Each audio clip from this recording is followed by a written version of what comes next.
Now let's turn to WALB News 10's Gabrielle Tate and Fallon Howard with team coverage of the latest damage and assessment. One of the main things we noticed today was fallen trees, and lots of them are on top of things like power lines and houses, making parts of the city dangerous for many residents. Gloria and Keith Tillman live in Valdosta but left their home for a bit during the storm.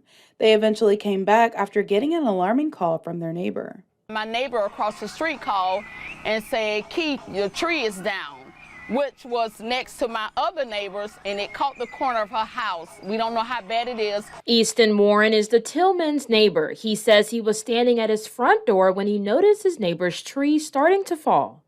It landed right on top of our house. It didn't do any damage to our house, but it landed on my room in the back of the house, and we were going to check if everything was okay back there and if it poked through the roof and everything. It was pretty scary for me because I didn't know if I was going to have the room after that.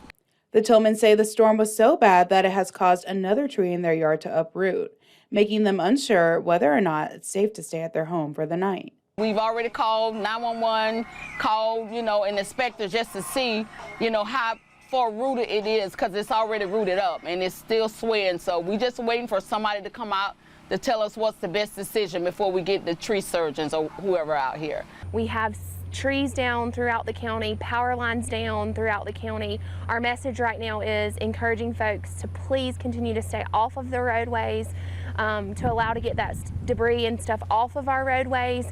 Those power lines could still be active. Right now, many parts of the county are out of power, and some of the residents I spoke with are also out of water. It is unclear when either will be restored. Fallon Howard, WALB News 10, your hometown news source.